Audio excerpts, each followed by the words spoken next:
Saudi আরবের সঙ্গে চুক্তি নিয়ে পাকিস্তানের প্রতিরক্ষা মন্ত্রীর বক্তব্য, পারমাণবিক ইস্যুতে জল্পনা বাড়ছে। পাকিস্তান বারবার বলে আসছে শুধু ভারতকে প্রতিহত করতেই তারা নিজেদের পারমাণবিক কর্মসূচি গড়ে তুলেছে। চুক্তির মধ্য দিয়ে রিয়াদ পাকিস্তানের পারমাণবিক সহায়তা পেতে যাচ্ছে, এই ধারণা প্রথম প্রকাশ্যে নিয়ে এসেছিলেন সৌদি আরবের এক কর্মকর্তা। পাকিস্তানের জাতীয় দিবস উপলক্ষে ইসলামাবাদে আয়োজিত সামরিক কুচকাওয়াজে দূরপাল্লার ব্যালিস্টিক ক্ষেপণাস্ত্র শাহিন-3 প্রদর্শন করা হয় 25শে মার্চ 2021। রিয়াদ ইসলামাবাদের নতুন প্রতিরক্ষা চুক্তি নিয়ে পাকিস্তানের প্রতিমন্ত্রী খাজা আসিফের পরস্পর বিরোধী বক্তব্য চুক্তির পারমাণবিক দিক নিয়ে জল্পনা আরও বাড়িয়ে দিয়েছে। বৃহস্পতিবার রাতে এক টিভি টক শোতে অংশ নিয়ে খাজা আসিফ ইঙ্গিত দিয়েছিলেন, নতুন চুক্তির অধীনে পাকিস্তানের পারমাণবিক ক্ষমতা, অস্ত্র ও প্রযুক্তি সহায়তা সৌদি আরবকে দেওয়া হতে পারে। আমাদের যা আছে এবং যে সক্ষমতা আমরা আয়ত্ত করেছি তা এই চুক্তির অধীনে সৌদি আরবকে দেওয়া হবে। তবে খাজা আসিফ জোর দিয়ে বলেন, পাকিস্তান সবসময় একটি দায়িত্বশীল পারমাণবিক দেশ হিসাবে কাজ করছে। রিয়াদে 17 সেপ্টেম্বর সৌদি আরব ও পাকিস্তানের মধ্যে অনুষ্ঠিত কৌশলগত পারস্পরিক প্রতিরক্ষা চুক্তি SMDA এই অনুষ্ঠানে খাজা আসিফও উপস্থিত ছিলেন। তাই তার বৃহস্পতিবারের মন্তব্যকে পাকিস্তান প্রয়োজনে সৌদি আরবকে পারমাণবিক সহায়তা দিতে পারে এই বিষয়ে প্রথম স্পষ্ট ইঙ্গিত হিসেবে দেখা হচ্ছিল। তবে পরে রয়টার্সকে দেওয়া এক সাক্ষাৎকারে প্রতিরক্ষা মন্ত্রী বলেন, পারমাণবিক অস্ত্র এই চুক্তির অংশ নয়। তার ভাষায় এ চুক্তির আওতায় পারমাণবিক অস্ত্র নেই। শুক্রবার সাপ্তাহিক ব্রিফিংয়ে পররাষ্ট্র মন্ত্রণালয়ের মুখপাত্র শাফকাত আলী খান চুক্তি সংক্রান্ত কোনো প্রশ্নের উত্তর দেননি। তাকে প্রশ্ন করা হয়েছিল, এই চুক্তির মাধ্যমে কি পাকিস্তানের দীর্ঘদিনের পারমাণবিক নীতিতে পরিবর্তন আসছে? চিরবৈরী ভারতের বিষয়ে কেবল পারমাণবিক প্রতিরোধ ব্যবস্থা ব্যবহার করা হবে, এটাই পাকিস্তানের ঘোষিত পারমাণবিক নীতি। এই নীতিতে পরিবর্তন হয়েছে কিনা শাফকাত আলী খানকে এই বিষয়ে 2বার প্রশ্ন করা হয়। তৃতীয়বার তিনি বলেন, যে কোনো নীতির মতো এই নীতি পরিবর্তনের মধ্য দিয়ে গড়ে উঠেছে এবং পরিবর্তনের দ্বারা অব্যাহত হয়েছে। তিনি আবারও বলেন, আমি এখানে নীতির নির্দিষ্ট বিষয় নিয়ে মন্তব্য করতে আসিনি, তবে আমাদের অবস্থান সবার জানা আছে। পাকিস্তান বারবার বলে আসছে শুধু ভারতকে প্রতিহত করতেই তারা নিজেদের পারমাণবিক কর্মসূচি গড়ে তুলেছে। প্রতিরক্ষা চুক্তি স্বাক্ষর শেষে আলিঙ্গন করেছেন পাকিস্তানের প্রধানমন্ত্রী শাহবাজ শরীফ ও সৌদি আরবের যুবরাজ মোহাম্মদ বিন সালমান সৌদি আরবের রাজধানী রিয়াদে 17 সেপ্টেম্বর 2025।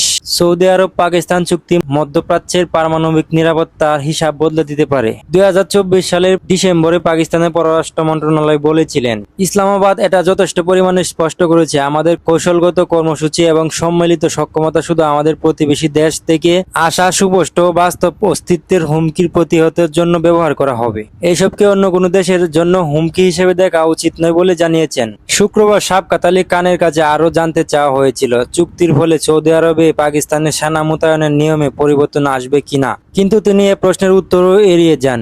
রিয়াদ ও ইসলামাবাদের নতুন প্রতিরক্ষা চুক্তি দেশ দুটির দীর্ঘদিনের সম্পর্কের একটি মাইলফলক হিসেবে দেখা হচ্ছে। শাফকাত আলী খান বলেন, 1960-এর দশক থেকে পাকিস্তান ও সৌদি আরবের দ্বিপক্ষীয় সম্পর্কের অন্যতম প্রধান ভিত্তি হচ্ছে প্রতিরক্ষা সহযোগিতা। নতুন কৌশলগত পারস্পরিক প্রতিরক্ষা চুক্তি কয়েক দশকের পুরনো ও শক্তিশালী প্রতিরক্ষা অংশীদারিত্বকে আনুষ্ঠানিক রূপ দিয়েছে। মধ্যপ্রাচ্যের ইসরায়েলের আগ্রাসী পরিকল্পনা মোকাবেলা করতে এই চুক্তি করা হয়েছে কিনা এমন প্রশ্নের জবাবে পাকিস্তানের পররাষ্ট্র মন্ত্রণালয়ের এই মুখপাত্র বলেন, এই চুক্তির ধরন প্রতিরক্ষামূলক। তৃতীয় কোনো দেশকে লক্ষ্য করে এই চুক্তি করা হয়নি। এটি আঞ্চলিক শান্তি ও নিরাপত্তা এবং স্থিতিশীলতায় অবদান রাখবে। চুক্তির মধ্য দিয়ে রিয়াদ পাকিস্তানের পারমাণবিক সহায়তা পেতে যাচ্ছে, এই ধারণা প্রথম প্রকাশ্যে নিয়ে আসছিলেন এই সৌদি আরবের এক কর্মকর্তা। চুক্তি স্বাক্ষরের পরই তিনি একটি পশ্চিমা সংবাদ সংস্থাকে ইঙ্গিত করেছিলেন, চুক্তির অধীনে রিয়াদ পারমাণবিক সুরক্ষা পাবে। পরবর্তী সময়ে সৌদি ভাষ্যকারেরা দাবিটি আরও শক্তিশালী করেন। চুক্তির ঘোষণা যৌথ বিবৃতিতে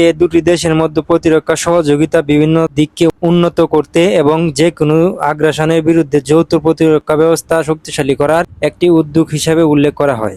লন্ডনে সাংবাদিকদের সঙ্গে আলাপকালে পাকিস্তানের পররাষ্ট্রমন্ত্রী ইশাক দার ইঙ্গিত দেন, আরও কিছু দেশ পাকিস্তানের সঙ্গে কৌশলগত প্রতিরক্ষা চুক্তি করিতে আগ্রহ দেখাচ্ছে। এক সাংবাদিক ইশাক দারকে প্রশ্ন করেছিলেন, ইসলামাবাদ রিয়াদের প্রতিরক্ষা চুক্তিতে আরও কোনো দেশ যোগ দিবে কিনা, অন্য কোনো দেশও কি পাকিস্তানের সঙ্গে একই ধরনের চুক্তি করতে আগ্রহী?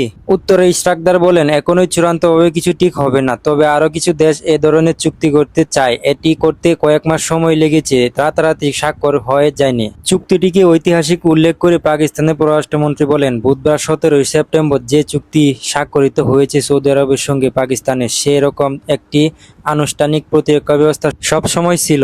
ইশরাকদার বলেন, আমি বিশ্বাস করি উভয় পক্ষই বেশ খুশি। সত্যি বলতে কি, নিষেধাজ্ঞার মতো কঠিন সময়ে সৌদি আরব আমাদের পাশে দাঁড়িয়েছে। তাদের সমর্থন খুবই প্রাসঙ্গিক এবং গুরুত্বপূর্ণ ছিল। তিনি আরো বলেন, 2022-23 সাল থেকে চলমান সংকটে যখন আমাদের আন্তর্জাতিক মুদ্রা তহবিলে IMF সহায়তা প্রয়োজন ছিল, তখন সৌদি আরব আমাদের পাশে ছিল।